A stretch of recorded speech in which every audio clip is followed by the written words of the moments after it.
Hello, fight fans. Seattle Mike Fights with Friends here. Everybody, please hit that like button. Make sure you're subscribed, and don't forget to double tap that notification bell so you're notified every time we drop a new video or go live. Like for 3 events this weekend, we got Bellator tonight. Tomorrow we got UFC 282 and the return of the takeover, Teofimo Lopez over in Boxing World.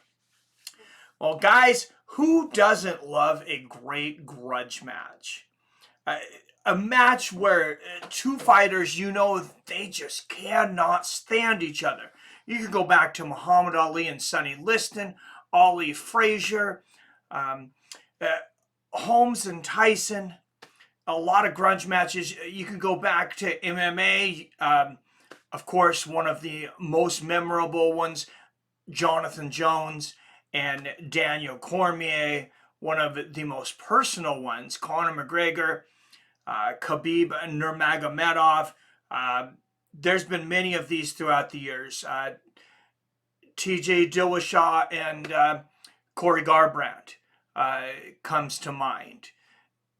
You want to talk about two fighters that do not like each other and are fighting for a big prize. They're fighting for the championship tonight on Bellator. If you haven't seen them yet, it's Danny Sabatello and Rafeon Stots. If you're watching, listening to podcasts out there, the big podcasts, Morning Combat with Luke Thomas, the MMA show with Ariel Helwani. These guys have been all over those shows. They are up in each other's faces. They have been pushed. Apparently, Stots pushed Sabatello's coffee into his outfit. It's been very, very personal. And for that reason, the odds have been pretty close.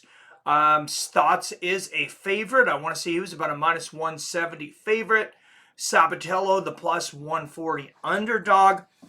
I think this is a great fight to bet on because these odds have came so close because of all the hype. Mark Zuckerberg's even gotten in on this. Mark Zuckerberg has apparently been texting Danny Sabatello. And Zuck saying he would be at one of Danny's fights eventually. Rafeon Stots, he did something that I think is hilarious. Some people might think it's, out of bounds. But he put out there in the media that there was a leak from Sabatello's camp, that somebody that used to train wrestling with Sabatello was now working with Stots and sharing all Danny's secrets. And apparently the camp went nuts. Apparently Danny Sabatello was going off the hook, yelling, who's stabbing me in the back? Who's giving out secrets? It was nobody. Rafeon Stots made it up. I thought it was hilarious. Absolutely hilarious, because it was an informal, way that he did it. It wasn't anything official, like to, affect betting lines or anything like that. There's no Derek Minner, Krause thing going on here. But let's look at the two fighters that are fighting tonight. By the way, giant card on Bellator. Not tonight, tomorrow night, Friday night. But first, let's look at Danny Sabatello, the Italian gangster. He is the challenger, so we'll give the champion last nod. First, we'll look at his one loss. He has a loss. It was knockout. It wasn't a 5-round fight. 4 minutes, 26 seconds of the 4th round over there in Titan FC. It was quite some time back.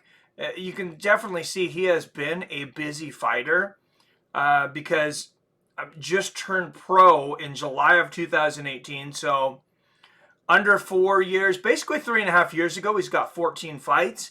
That's a healthy schedule.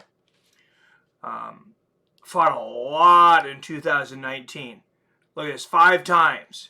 Went 4-1. He did have his only loss there December of 2019. Like I said, by the knockout, it was a punch to the body. It can happen to anyone. It's a guy that he's finished just over half of his fights. And both these guys, they're talking about how they're going to finish each other. They're going to take them into deep waters. Neither one of these guys are really serious finishers. Danny over that 50% mark, 4 submissions, 3 knockouts. A lot of times you want to look at what these guys, like, what have you done for me lately, kind of thing. Yeah, what have you done for me lately? Well, since competition has went up, Sabatello was on Dana White Contender Series. You might remember him. Week 9 of the 2020 season, he won, but it was a unanimous decision. Not exciting enough for Dana to sign him. Goes over to Titan FC, gets a title shot, wins that 5-round match over there. That's enough to get him signed by Bellator. 2 matches over there so far. Some decent opponents here. Brett Johns, Jornel Lugo, and Leandro Higo. Higo and Lugo, they've been constants in that division for a while. So just about 6 months ago, a little less than 6 months ago, he went to 5 rounds with Leandro Higo. A decent fighter. He's in this Grand Prix, and that's the reason, that this one's for the belt. Every time the champion in the Grand Prix fights, it's for the title. You're still going to have to get through the Grand Prix to retain the thing, though. So Rafeon Stots also has 1 loss, also by knockout. Let's go back to that. We'll start with that. 2017, it was a knockout. It was a spinning back fist, actually from Ravlichvili. So that's a great fighter to lose to. It was only 15 seconds in. He said he got caught. I believe him. I mean, anybody can get caught. As far as being a finisher, 18-1, so 19 fights. I talked about how neither one of these guys is really finishers. 4 knockouts, 4 submissions. It is, like we said, it is personal in here. But we look back at, like, what have you done for me lately? Well, we looked at Danny's, and, like, his last 4 matches were all decisions. Go back to the last 4 fights of Rafeon Stots, and, he's starting to finish a little more. Here against Cass Bell, he submitted him rear naked choke, minute 24 of the 3rd round. It goes to a couple decisions. Then in his last one against Juan Archuleta, he's behind on the scorecards. This was an exciting, beautiful fight. Ends up landing a head kick and elbow to one of the most exciting fighters in that division, in the history of that division, Juan Archuleta, a guy that puts on a pace. Nobody puts on a faster pace than Juan Archuleta. Guys have matched him, but good luck beating him as far as the pace is concerned. Before that, he beat Magomed Magomedov. He's got some big wins on here, and he's got the bigger wins. Danny Sabatello, let me tell you, so I'm going to look at these odds. Rafeon Stots just being minus 170. I am driving my ass over to the casino. I'm telling you guys, I'm going over to the Trail Up Casino. I'm putting some money on Rafeon Super Stots.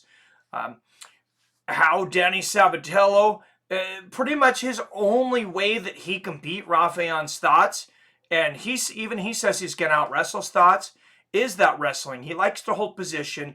He can be this kind of lay and pray type fighter. I think this will be a more exciting fight because of all the bad blood.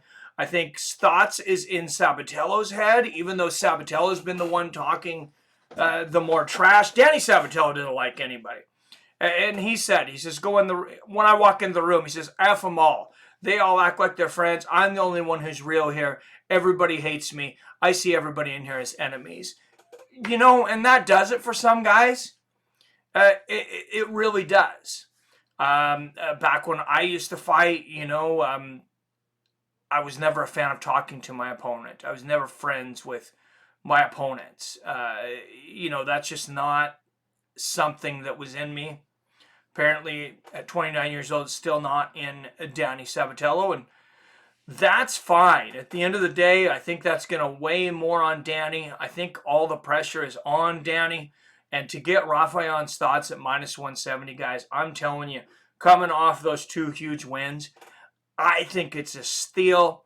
If I'm going to bet any fight this weekend, it's going to be Rafeon Stots over Danny Sabatello. But let me know what you guys think. Have you been watching the beef? Are there other fights on this card that you're looking forward to? Magomed Magomedov and Patchy Mix is another great one on this card. I cannot wait to see you guys tomorrow night. As always, I love you. I respect you. And I'll see your fine asses next time.